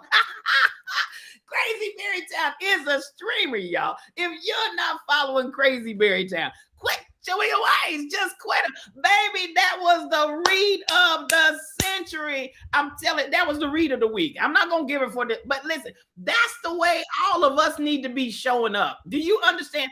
What did I play on yesterday? This is how I talk. This is how I talk. This is how, girl, honey, she went in. She went in, Crazy Berrytown. Now that's what I'm talking about. They don't know these children of these communities, me and Misty Blue, and they don't care. So we need, when we show up, we need to show up. I think her name is Lauren. We need to show up like Lauren, because baby, Lauren had her facts together. Lauren, baby, she cut that man down at the knees. She chopped him, chop. She chopped him up, baby. I mean to tell you, it wasn't nothing. Lauren Ashley from Houston, Texas. That Lauren Ashley from Houston. Baby, when you show up, when I show up, when we show up, we need to show up like Lauren. Sight giver, good morning to you, sis. Nothing but mad love to you. When we show up, we need to show up like Lauren. Misty Blue 3, Texas Education Association sent him supposedly to fix the district. Now, like she said, you ain't even certified. How you gonna fix something you ain't got no certification for? What are we doing? What are we doing? What are we doing? There are few schools down that need help. They are cleaning up, but are only going to stress the teachers out. At the end of the day, don't give me nothing where you standing over me trying to make a script something, trying to make me be like a parrot and regurgitate everything off of this piece of paper. That is not teaching. I said what I said, and I'll add to it before I take it back. And for all the teachers in the teaching profession, we have some excellent ones out there, but we also have many in our Black schools that are not like, the children look up and see a teacher that looks nothing like them. The children look up and see a teacher that lives nowhere near them and can't do anything but read information off a sheet and have no idea how to connect, how to teach, how to break it down so that a child can understand what it is that you're supposed to be teaching. Because if you wasn't reading the script off the page, you wouldn't know the information either. I said what I said, and I'll add to it if I take it back. So at the end of the day, she does address a very valid issue, and that issue of allowing districts and allowing school systems to be devastated so that they can be privatized, so that there can be justification for going to privatization. And when you get finished going to privatization, again, anything that they privatize, I don't care what it is, right up to the post office that they're trying to privatize. Understand, once you go private, somebody's making profit. Private equals profit. You understand that? Private equals profit. When you go to a privatized system, you just went to profit for somebody, and I can guarantee you it ain't us. I said what I said, and I'll add to it before I take it back. Privatization equals profit. And when you go to private, I promise you it ain't us that's making the profit. And we're not profiting from it in any way, shape, or form. Please believe that. Baby, that right there blessed my whole shondo. She did. Mother took me in. She broke it down. She made it plain. Baby, you talk about write the vision and make it plain. That's what she did. And I love it. Now, in the meantime, I got to show these next two and get up out of here, because I want to talk about fear, because that's what I've been sharing all week. As we're coming into this situation of rising up, for those that are agitated, for those that are fearful, you see the increase in terrorizing us and our people. But we cannot be caught up in fear. I want to address that before we get out. Michelle, and our kids still suffer because the broke off the better areas, the broke off the better areas and left the inner city to suffer. Come on, come on. Kansas City, Missouri is an example of that. I got you. They broke that off. Thank you for that, Michelle. And you're exactly right. That's what I say. Everybody profits but us. And I'm not just talking about money. I'm also talking about the outcomes. Like, did you hear when she said, you obviously don't care about student outcomes? You obviously don't care about student outcomes. You don't care whether these kids graduate out of this system equipped or not. Because again, this becomes the pipeline to prison. Am I talking to anybody? When we talked on yesterday, and we began to talk about how they were utilizing the convict leasing program, send them to jail, and then we can use them however we want to. That's nothing new. There's nothing new under the sun. They were doing this back in the day when they freed the slaves. Then they came up with the convict leasing program, and black folk was disappearing left and right off the streets. And all of a sudden, I got convicts and I got a chain gang. I got convicts that I can lease to the plantation. I got convicts, whatever you need done. I got free labor because they're convicts. It's the same thing over again. Please hear me when I say it's nothing new under the sun. 440 Shorty, come on in here. So much mad love to you. And that's exactly what they're doing. They don't care, Misty Blue, if those children get educated or not, because that gives them a straight beeline trail to the prison system. I'm sick of this church. And I'm telling us, because we have not paid attention to the history, the convict leasing program is this same pipeline to prison from school that we see. It's the same system. It's the same candy bar with a different wrapper. And if you're not familiar with the convict leasing program that they unleashed on the country when they released the slaves from slavery and the slaves finally figured it out, if you're not aware of the convict leasing program that these United States of America enacted against black folk so they would still have slaves, but now we got a record and we can call them convicts and we can do anything we want to do. So at the end of the day, so much mad love to you, Fairly All Day. So much mad love to you. Till next time, have a great day. Now, this is what I want us to understand. This is exactly what they are doing, and we've got to wake up and do something different. As long as they get money for failing the children, they could care less. Joanna G. It's the same colors on the walls from schools to prison, 440 Shorty. The communities need Miss Lori to preach in every area. Baby, she broke that thing down. I'm trying to tell you, she did that thing. She did that same thing, and I absolutely positively love it. Now, for those, this one right here, I'm trying to remember who sent this to me, but cheering. Here we go. And, you know, there's a lot of people. There are a lot of people that are boycotting Chick-fil-A. And then there's a lot of people, y'all making them folks rich. Because listen, at the end of the day, there's some dastardly stuff going on with Chick-fil-A and this insanity. Let's roll. In Harrisburg for 3 months before she was pulled aside for an apparent uniform violation. What she was told caught her off guard. She was like, "Hey, Autumn, one of our supervisors came by and said they noticed blonde in your hair, and he asked that you leave and come back when it's taken out since it's an unnatural color to you." This is the color Williams says she had in at the time. I don't know what blonde's in my hair because my braids were brown and there wasn't blonde in them, and my natural hair color is blonde. And in the handbook and the guy, when I had orientation, he never said anything about my hair color or it being an issue. And Williams claims other co-workers also had unnatural hair colors, but she was singled out. And when she asked her human resources supervisor for clarification about unnatural hair colors, he referred Williams to the employee handbook. but the handbook doesn't specify what unnatural colors are. She says the lack of clarification led her to quitting. Chick-fil-A responded to our request for comment, saying the operator reached out to Williams today and had a good conversation. In further detail, the operator explained that the policy was misinterpreted and said Williams was not terminated and she's more than welcome to come back and work at the restaurant. I was glad that I didn't have to change myself to fit into someone else's idea, image of what it's like to be a Chick-fil-A worker. So North Carolina doesn't have the Crown Act law in place. However, the Crown Act doesn't protect against hair color. And since her decision to quit, Williams says she has filed a complaint with the Equal Employment Opportunity Commission. Autumn Williams had only been Tall plumps. Oh, listen, Rebel, I already know how you feel about Chick-fil-A. I already know how you feel about Chick-fil-A. I don't even have to ask.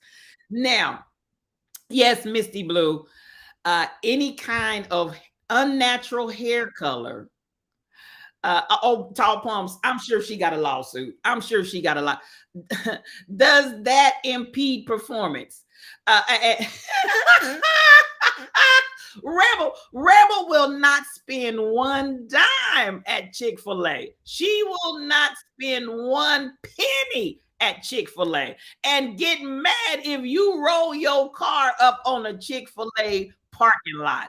So Rebel, she said, child, if y'all don't leave them peoples alone, at the end of the day, you don't eat Chick-fil-A either. You can't even. I hear you. Listen, pink, purple, blue, green are not natural to their people, but they do it. And now this is the thing. You don't go to Chick-fil-A either, Trini. I got you at all. One reason, Joanna G. I hear never, ever, ever. Stacy 546. I hear you talking. Y'all, listen. And this is really sad, DJ Roland, because at the end of the day, operator said it was a misunderstanding and she isn't terminated, just trying to prevent a lawsuit. That's what they're trying to do. But that's all right. It's already done.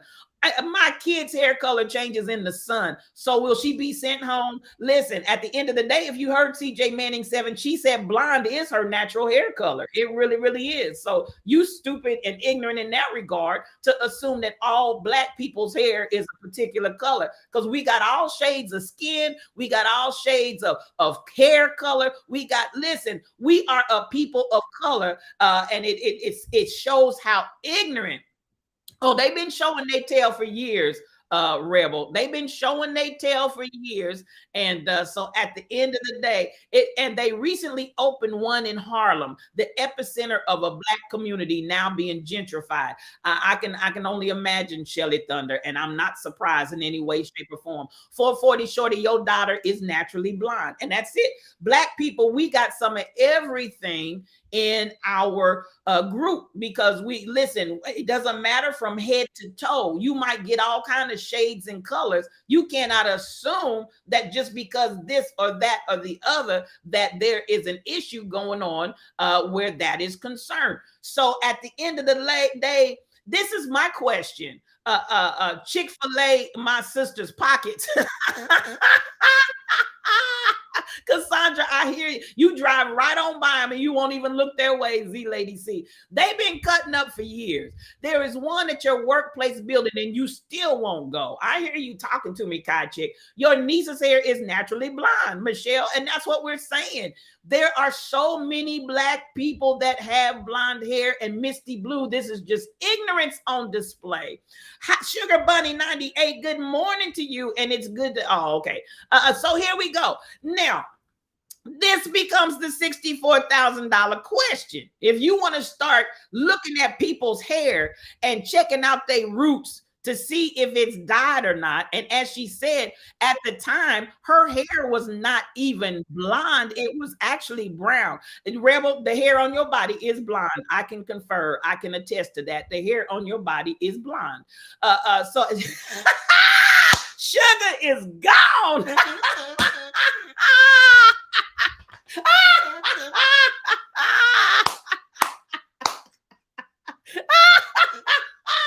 Michelle, you are the weakest link. Goodbye. Sugar, oh, honey, you are gone. My mods, I told you don't play with my my moderators. They will put you out. Don't play. Try Jesus. Don't try them. You have added unnatural blonde highlights before, and it did not affect your work performance in any way, shape, or form. Good morning and goodbye.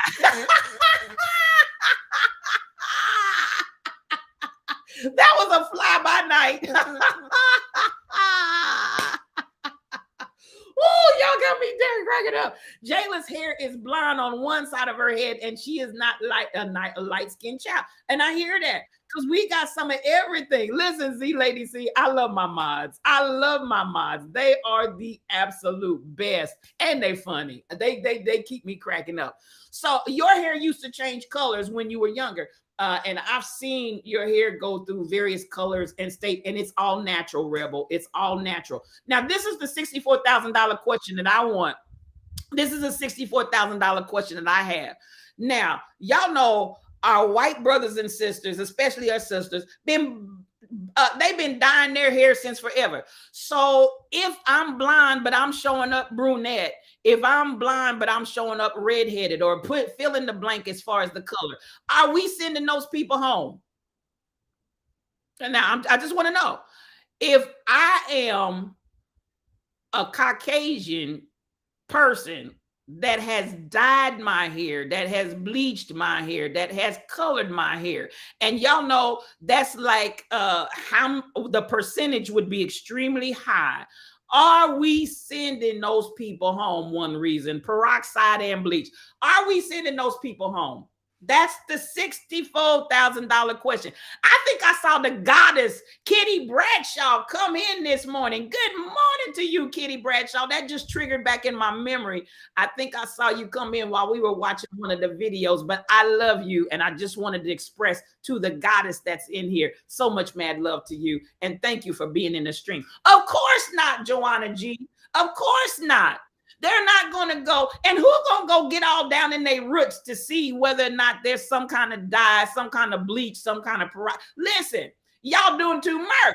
But at the end of the day, the answer is no, KB Browns. The answer is no. They are not getting ready to go in there and try to find all of those individuals that got some kind of color in their hair. But you would come up to this sister and immediately, matter of fact, let me go to the cowardice of this man to send somebody else to go tell her, don't come back until you come back with natural hair color.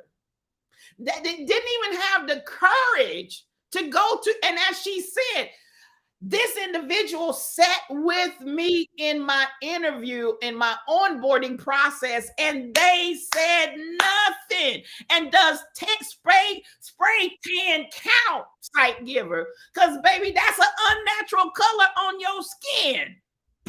You better talk up in here. You talking about the color of my hair. Is your skin a natural color? Because if you sending me home for that, baby, we all going home, or you gonna give me a coin. Cha-ching! You gonna give me a coin if all of us ain't going home for unnatural. Matter of fact, can we go to the Botox in your lips? Is that natural? Can we go to that little pooched up cheek? Is that natural? Can we go to them augmented breasts that you bought from somewhere? Is that natural? Can we go to your booty cheeks that you bought down the street? Is that natural? We all going home. I said what I said. Now add to it before I take it back. Them booty cheeks ain't real. It's not natural. Y'all ain't ready for me, Joanna G. Them booty cheeks you paid for over there, is that natural? That Botox got your lips pumped up. Is that natural? If it's not, we all going home. I said what I said, and I'll add to it before we take it back. And the booty, that's what I'm saying. If we gonna get down to that, we all are unemployed. Glenda, you understand the words that are coming out. The clappers. Baby, if the clappers ain't real, send them home. And you're going to hear crickets.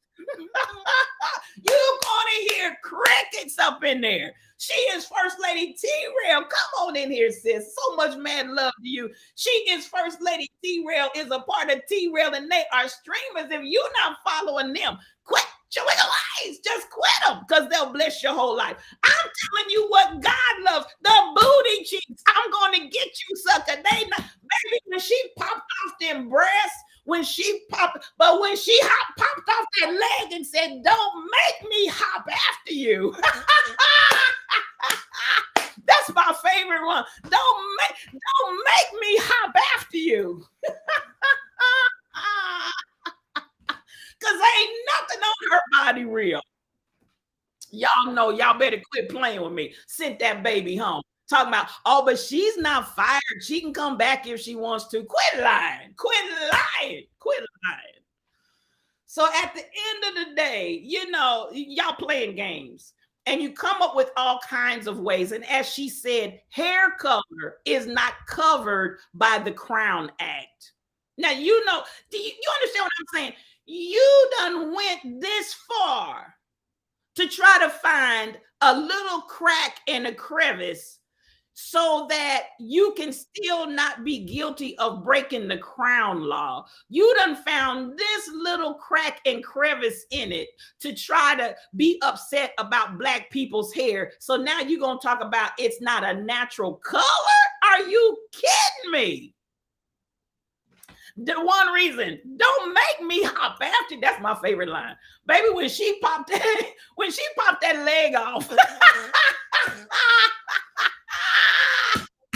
when she popped that leg off, they're trying to discreetly discriminate, Michelle Brownell. That's all it is. They're trying to discreetly discriminate, but we ain't buying what you selling. So at the end of the day, miss me with that. So here we go. Now, this one right here, this is the one I was telling y'all about. And here we go with the super Karen. And honey, she needs to go home and sit down somewhere. But she feels entitled. She feels empowered. She feels like she's got every right to go here. And I'm not going to really comment on this because, honey, oh my God, y'all going to have to pray me. Y'all going to have to pray for spiritual thought leader on this one because, honey, here we go. Water. Go to your vehicle, Peter, please. come help. I'm not leaving here until you leave the parking lot that I live sweetheart, in. This is America. This is a free... I know Black Lives Matter. Get your ass out of here. Get your fucking ass out of this parking lot. Now. I can't believe this right now. I can't believe you. I can't believe your attitude. This is amazing. Why are you here? Why are you harassing me is what I want to know. Because you have been sitting here, I've been watching. Enjoying myself, right? Enjoying myself, huh? Yeah, in this parking lot. Enjoying the sunshine, just enjoying my business. Good. Go about your business. Get your business ass. Sweetheart, you just go enjoy your day. Look, your dog needs some water. Your dog needs some water. You need to give your pet some water.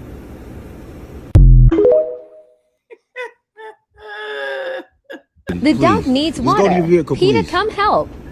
I'm not leaving here until you leave the parking lot that I live sweetheart, in. This is America. This is a free... I know Black Lives Matter. Get your ass out of here. Get your fucking ass out of this parking lot. Now. I can't believe this right now. I can't believe you. I can't believe your attitude. This is amazing. Why are you here?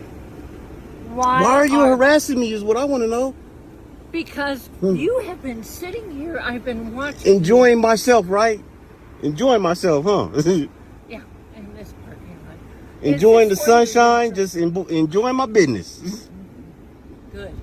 Go about your business. Get your business ass. Sweetheart, you just go enjoy your day. Look, your dog needs some water. Your dog needs some water.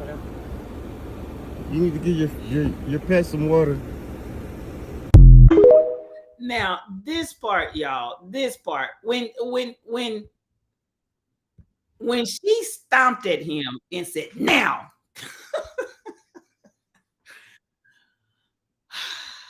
she stomped at him like she had the authority and the power of the slave masters. Now, like she had gone back to the plantation and she was the belle of the ball up on the porch. Like she still had control and domination of his space and place. And at the end of the day, your dog, Rebel said that dog wants to escape.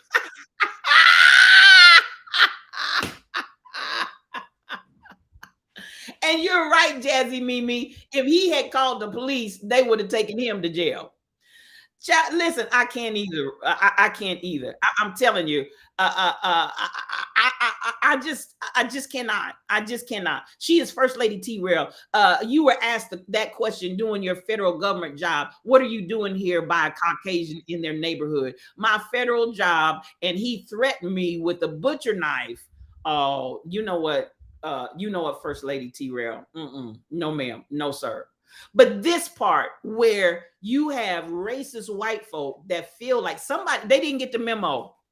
Y'all know how we celebrate Juneteenth because it took that long for the word to get down to Galveston and down to Texas that we were free. Honey, some of these white folks still have not gotten the memo that the Emancipation Proclamation is in full effect. Somebody still needs to get the memo. And at the end of the day, that woman right there is representative of so many Karens all across the brotherhood that I'm like, you know what? She missed the memo. Somebody didn't tell her. And she thinks she's still the belle of the ball and looking like, I don't know what, like she about to fall over. And at the end of the day, somebody go get the folding chairs. KB, somebody go get the folding chairs. That's all we can say about that. Now, and again, I appreciate those of you all that have sent stuff into me because this is really a blessing. I'm going to play this. And we're going to get ready to get out of here for the Friday. But this, I feel, Malcolm X, whether y'all agreed with Malcolm X was a genius. Let me just say that. DJ Tank, good morning to you. Come on in here. So much mad love to you. I see the chairs. I'm watching you people. Come on through here. Now, this right here, I'm going to play this more than once because Malcolm is talking. Malcolm prophesied. Malcolm spoke on this day. And I don't care how you feel about Malcolm X. I really don't. The man was a genius. And so much of what he said and so much of what he spoke was truth. It was just that the folks didn't want to hear it. Malcolm was an absolute genius, KB Brown. And at the end of the day, a lot of, if not all of what he said was completely on point. He was just, he was ahead of his day. Because he was in, come on, MCP 812, he was in a season and a time and a generation that wanted to be free, but didn't want to speak truth to power all out. But Malcolm is like, we're going to speak truth to power. And I want you to look at this and listen to him. I'm going to play this. Rebel, I'm going to give you 3 times. One for the Father, one for the Son, and one for the Holy Ghost, just like you wanted for Sister Reed and that school board president, superintendent of schools. I'm going to play this 3 times because I want this all the way down in your shondo. And so let's not be carried away about Brother Malcolm. That's my husband in the next life. You but come on. Malcolm was the real deal. And I just have to say, and the brother was fine. He was the real deal. And he had a brain that was willing to open up and reveal everything that was in it and speak it to the people, whether the people were ready to hear it or not. I want y'all to hear this. Because if this man did not prophesy about August the 5th and beyond, he was just ahead of his time. Let's go. To think for themselves, as other humans are intellectually independent enough to think for themselves, then the black man will think like a black man, and he will feel for other black people. And this new thinking and feeling will cause black people to stick together. And then at that point, you'll have a situation where when you attack one black man, you are attacking all black men. And this type of black thinking will cause all black people to stick together. And this type of thinking also will bring an end to the brutality inflicted upon black people by white people. And it is the only thing that will bring an end to it. No federal court, state court, or city court will bring an end to it. It's something that the black man has to bring an end to himself. Should other black men help that particular person who was attacked?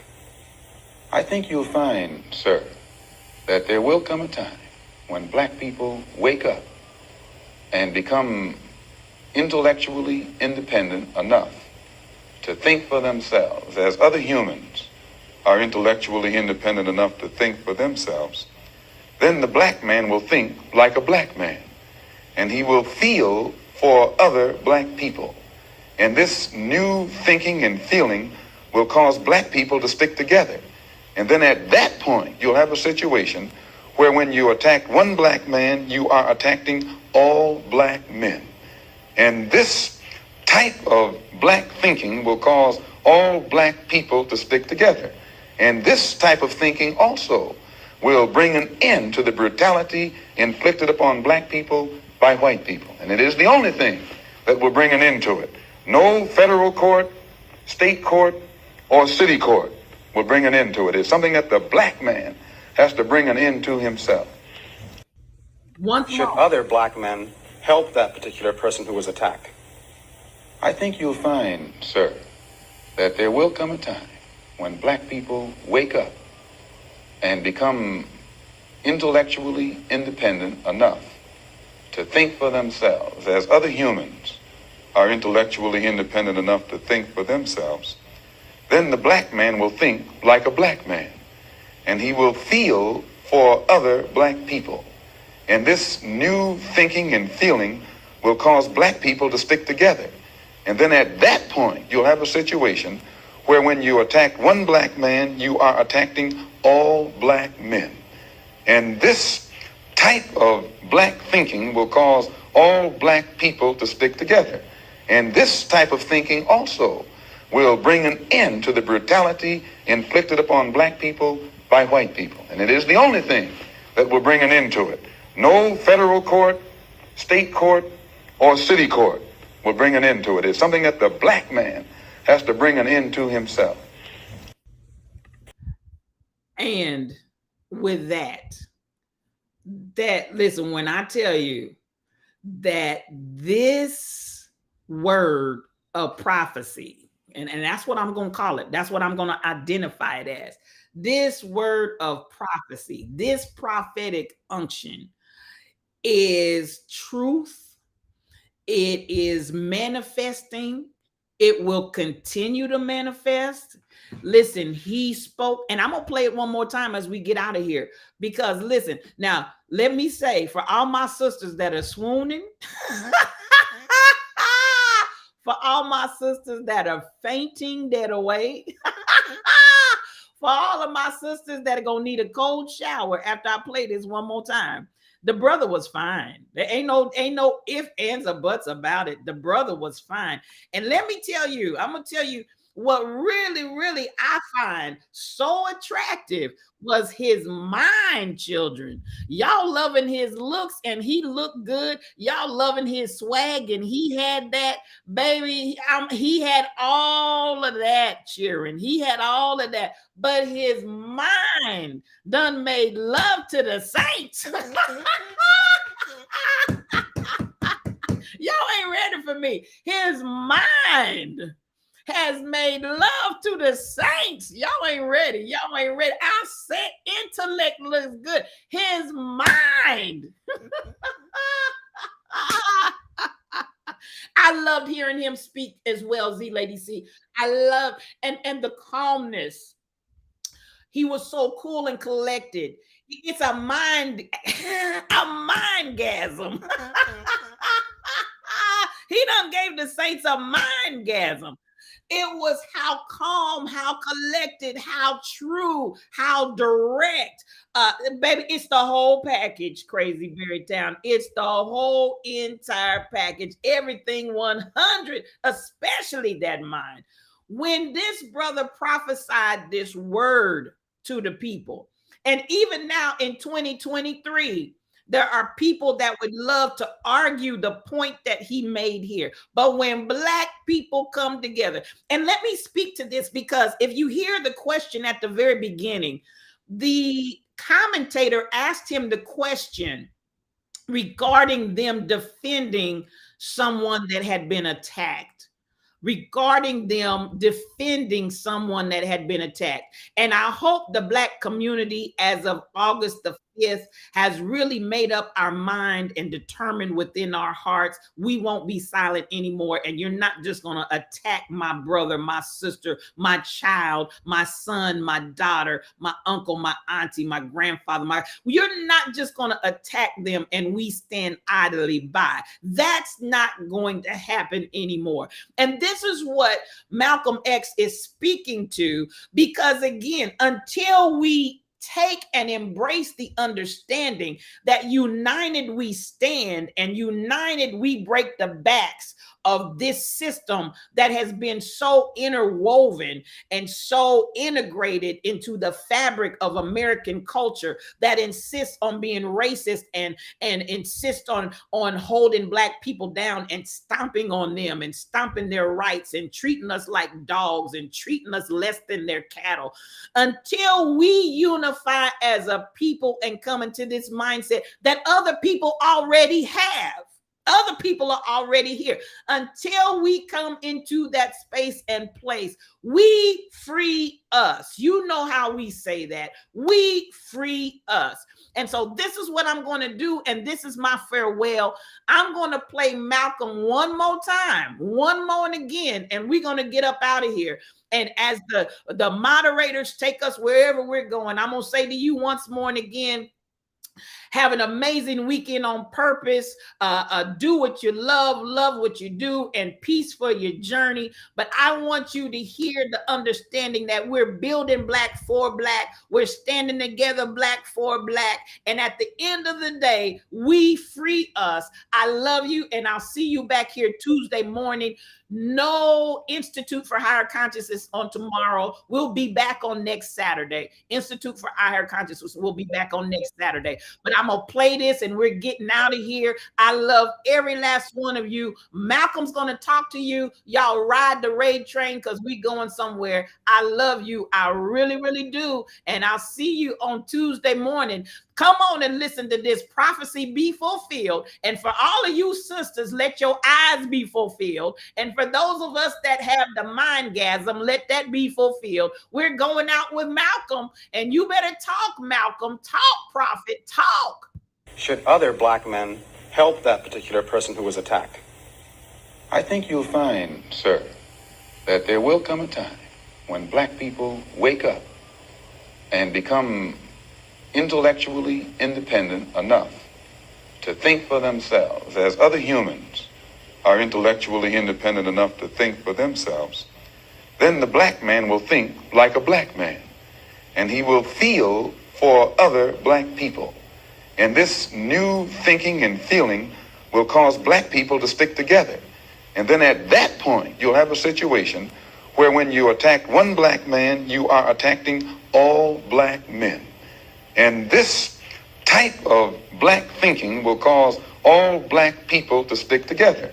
And this type of thinking also will bring an end to the brutality inflicted upon black people by white people. And it is the only thing that will bring an end to it.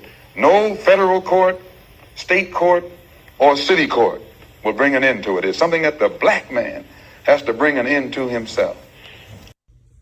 Should other black men help that particular person who was attacked? I think you'll find, sir, that there will come a time when black people wake up and become intellectually independent enough to think for themselves, as other humans are intellectually independent enough to think for themselves. Then the black man will think like a black man, and he will feel for other black people. And this new thinking and feeling will cause black people to stick together. And then at that point, you'll have a situation where when you attack one black man, you are attacking all black men. And this type of black thinking will cause all black people to stick together. And this type of thinking also will bring an end to the brutality inflicted upon black people by white people. And it is the only thing that will bring an end to it. No federal court, state court, or city court will bring an end to it. It's something that the black man has to bring an end to himself.